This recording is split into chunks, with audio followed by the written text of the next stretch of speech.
4000 मील दूर बैठ के एक कमरे के अंदर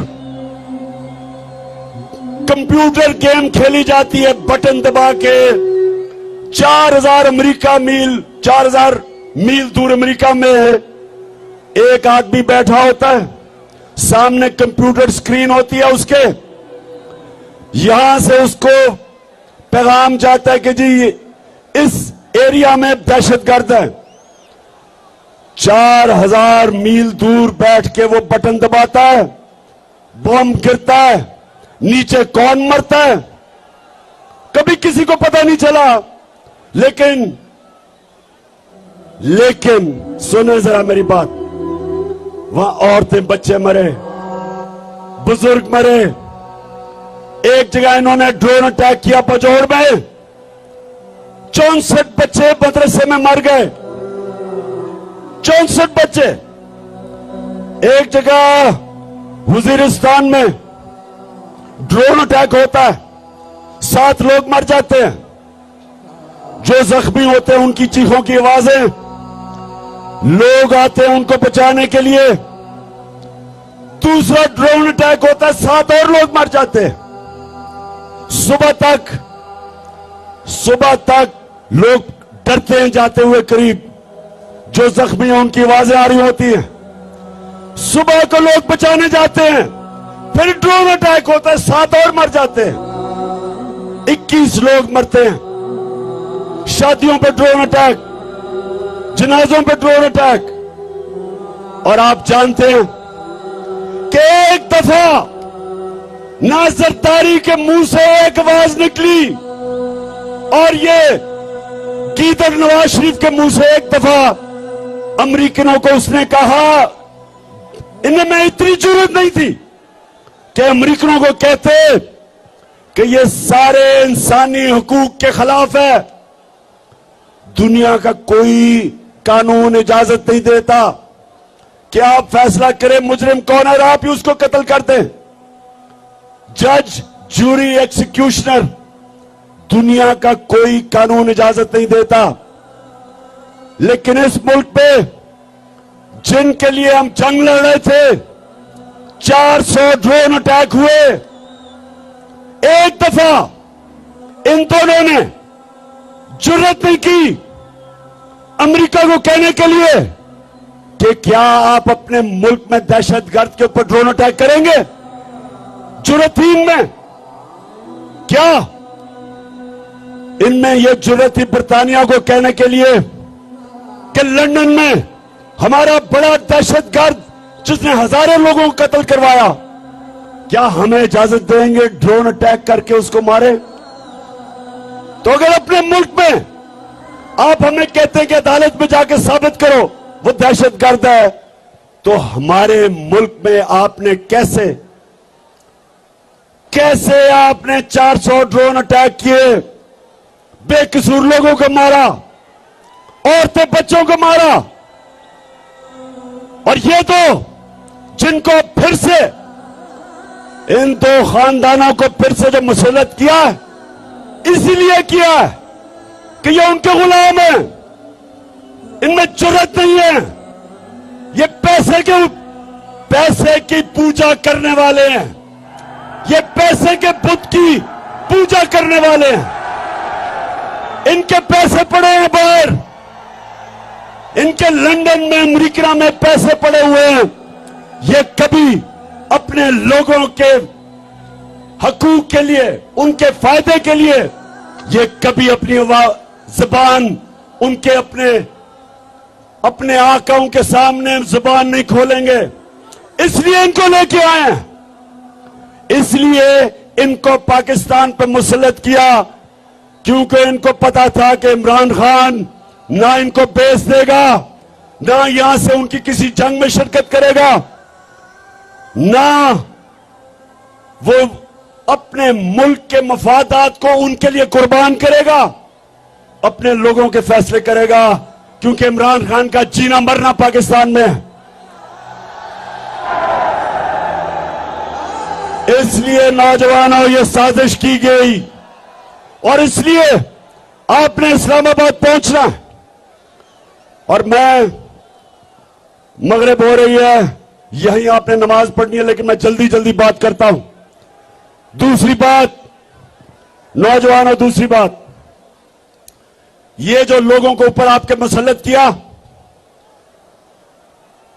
ये 30 साल से ये दो खानदान, भुट्टो और शरीफों के खानदान 30 साल से इस मुल्क के ऊपर हुक्मरानी कर रहे हैं। इनकी वजह से आज शहबाज शरीफ कहते हैं जी हम तो बेकारी हैं, इसलिए गुलाम हैं। और इनका एक और वजीर कहता है हम तो वेंटिलेटर पे हैं, हम तो अमेरिका की गुलामी करने पे मजबूर हैं। मेरे पाकिस्तानियों, ये आपके सामने ये वो लोग हैं जो दो बुतों की पूजा करते हैं। एक है बुत पैसे का और दूसरा बुत खौफ का। और यही मेरे नबी सल्लल्लाहु अलैहि वसल्लम ने मदीना में आके इन्हीं बुतों को तोड़ा था, खौफ के बुत को तोड़ा था, आजाद किया था। ला इलाहा इल्लल्लाह का मतलब हमें सिखाया था कि हम सिवाय अल्लाह के किसी के सामने नहीं झुकते। हमारा जो नजरियाती लीडर इल्लामा इकबाल थे, उन्होंने तभी कह दिया था कि हमने इकबाल का शाहीन बनना है, हमने वो लोग बनने हैं जिन्होंने दुनिया की इमामत करनी है। अल्लाह ने इंसान के हाथ में यह चीज छोड़ दी है कि वो या परवाज कर सकता है और वो या जमीन के ऊपर रेंग सकता है। अल्लाह ने कुरान में कहा है कि इंसान जब ऊपर जाता है तो फरिश्तों से ऊपर चला जाता है, और जब वो नीचे गिरता है तो जानवरों से नीचे चला जाता है। ये जो ऊपर बैठे हुए हैं ये जानवरों से नीचे चले गए हैं। एक जानवर भी उतना खाता है जितना उसकी भूख होती है, इनका तो पेट ही नहीं भरता। इसलिए मेरे नौजवानों, हमने अपने मुल्क को बचाने के लिए और आजाद रखने के लिए निकलना है। एक दफा मुल्क के इदारे तबाह हो जाए, मुल्क तबाह हो जाता है। जब चोर ऊपर बैठ जाएं, वो सबसे पहले मुल्क के इदारे तबाह करते हैं। FIA आज हमारी आंखों के सामने तबाह हो रहा है। दो उनके ऑफिसर जिन्होंने बड़ी मेहनत से शहबाज शरीफ और इसके बेटों के ऊपर 24 अरब रुपए के करप्शन के केस, मनी लॉन्ड्रिंग, नौकरों के नाम पे, चपरासियों के नाम पे अरबों रुपया जो उन्होंने पकड़ा, एक हार्ट अटैक से मर चुका है,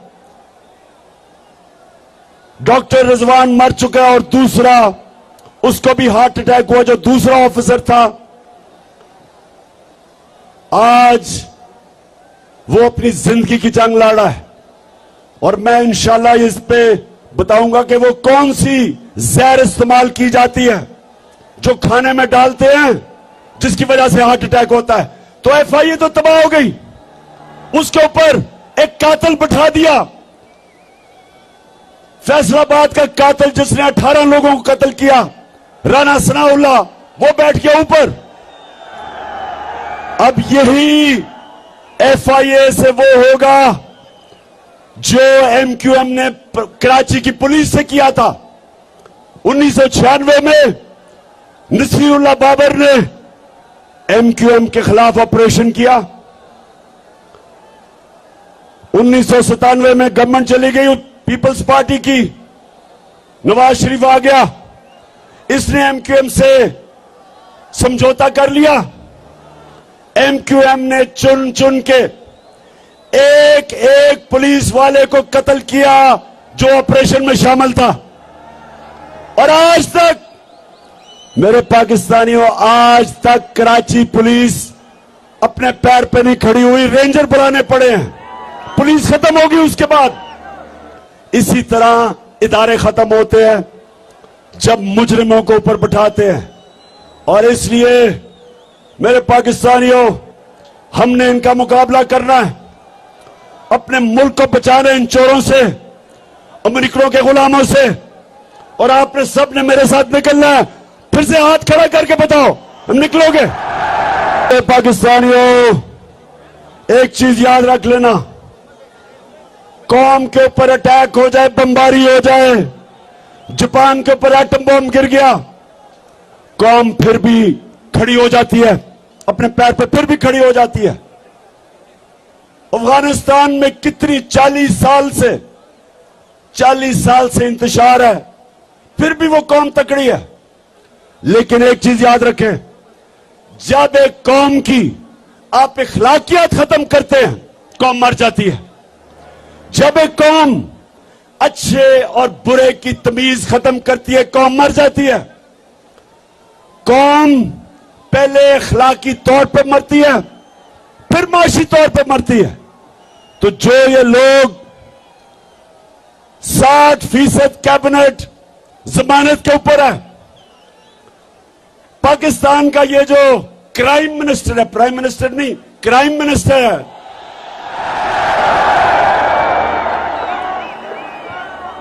इसके ऊपर ये जमानत पे भी है। और इसके ऊपर और बेटे जो चीफ मिनिस्टर है, इनके ऊपर सिर्फ FIA में 24 अरब के केसेस है, नैब में अलग केसेस है। जो इसका भाई लंदन में बैठ के पाकिस्तान के फैसले कर रहा है, वो सजा याफ्ता है, मफरूर है, डाकू है, चोर है, झूठा है। उसकी बेटी जो तकरीरें करती फिर रही है और इसके पीछे रेंजर और इतना प्रोटोकॉल मिल रहा है, वो सजा याफ्ता है, जमानत पे है। तो जिस मुल्क में इस तरह के लोगों को बड़े बड़े ओहदों पे बिठा दिया जाए, उस मुल्क की अखलाकियात तबाह हो जाती है। कौन मेहनत करेगा? क्यों नौजवान 14 साल पढ़ाई करे, मेहनत सुबह से लेकर शाम तक मेहनत करे, जब चोरी में और करप्शन में पैसा बन जाता है, इससे कौमें तबाह होती हैं। चाइना जब उठा और आज दुनिया में सबसे तेजी से तरक्की कर रहा है, 450 वजीरों को उसने करप्शन में पकड़ा। पिछले 7 सालों में 450 वजीरों को करप्शन में पकड़ा। कोई कौम तरक्की नहीं कर सकती जब तक उसकी अखलाकियात ऊपर ना हो। इसलिए हमारे नबी सल्लल्लाहु अलैहि वसल्लम ने मदीना में अमर बिल मारूफ, उन्होंने अपनी कौम को कहा कि तुम हक और सच के साथ खड़े हो, तुम अच्छाई के साथ खड़े हो और बुराई और बातिल के खिलाफ जंग लड़ो। ये हुक्म है अल्लाह का, ये कुरान में है, अमर बिल मारूफ। इसके ऊपर एक माशरा खड़ा होता है। तो जब माशरे के बड़े बड़े ओहदे उसके बड़े बड़े मुल्क के मुजरिम ले ले, वो माशरे का कोई मुस्तकबिल नहीं है। इसलिए स्वाबी, आपने इस्लामाबाद पहुंचना है, आपने इस्लामाबाद पहुंचना है। ना आपने गर्मी देखनी है, ना आपने देखना है कि जनाब बारिश नहीं हुई, कोई फिक्र ना करें। हम दुनिया के सबसे अजीम लीडर मोहम्मद सल्लल्लाहु अलैहि वसल्लम के उम्मती हैं। हमें कोई खौफ नहीं है। अल्लाह कुरान में कहता है, जो लोग मान लिए अल्लाह उनके खौफ दूर कर देता है। हमारे में कोई खौफ नहीं है। और हम इंशाअल्लाह इन चोरों को, इन गुलामों को, इनको इंशाअल्लाह कभी तस्लीम भी नहीं करेंगे। हम सिर्फ एक चीज चाहते हैं, इलेक्शन की डेट दो, इलेक्शन करवाओ, इलेक्शन करवाओ। हम चाहते हैं कि पाकिस्तान के लोग फैसला करें कि इस मुल्क की क़यादत कौन करेगा। हम कोई इंपोर्टेड हुकूमत को नहीं मानते। तो आखिर में मेरे स्वाभी के बाशऊर और दलेर नौजवानों,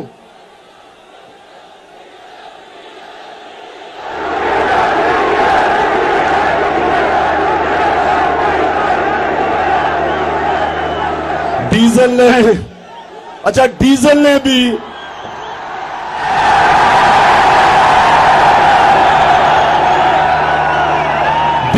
वो मिनिस्ट्री नहीं ली।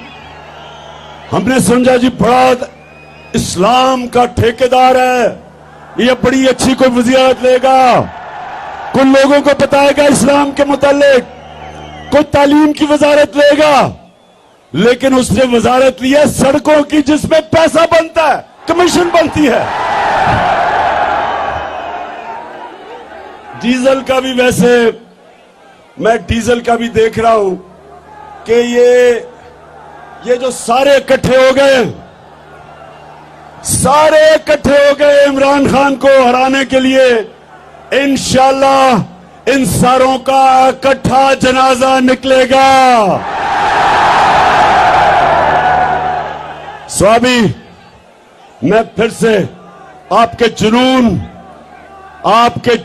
और आपके शऊर का आपका शुक्रिया भी अदा करता हूं, आपको खराज तहसीन पेश करता हूं। मैं यहां अपनी टीम असद कैसर, आपको और शराम तरक्की और आपकी फैमिली और मेरे बाकी सारे पुराने, जब मैं शुरू में स्वाबी आता था तो छोटे छोटे बच्चे थे, आज सफेद बाल हो गए उनके। मैं आप सबको आज खराज तहसीन पेश करता हूं कि आपने मेरे साथ इतनी ऊंच नीच में इतना मेरे साथ वक्त गुजारा। आप बुरे वक्त में भी मेरे साथ खड़े हुए।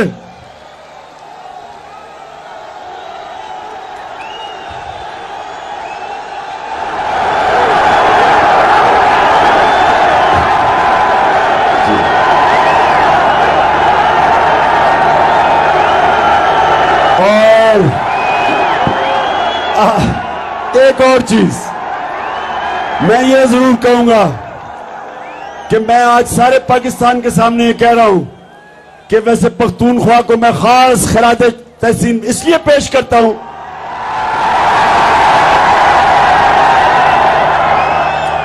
सारे पाकिस्तान में ये कह रहा हूं कि सारे पख्तूनख्वा में सिर्फ एक लोटा हुआ, एक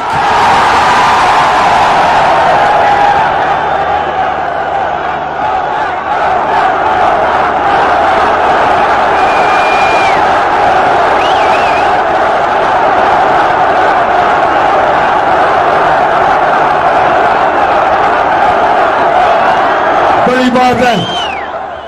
इसका मतलब कि यहां वफादारी भी ज्यादा है, यहां ईमान भी ज्यादा है, या माशाल्लाह आपकी अखलाकियात भी ज्यादा है। हालांकि कल फैसलाबाद के लोगों को मैंने कहा, वैसे जिस तरह फैसलाबाद में कल लोग निकले हैं, मैंने कभी अपनी जिंदगी में इस तरह की जोश और जज्बा फैसलाबाद में नहीं देखा। लेकिन मैंने एक गिला किया फैसलाबाद से,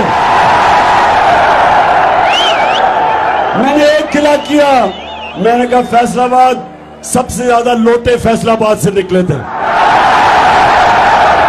और उन्होंने मेरे से वादा किया कि एक भी लोटा अगला इलेक्शन फैसलाबाद से नहीं जीतेगा इंशाअल्लाह।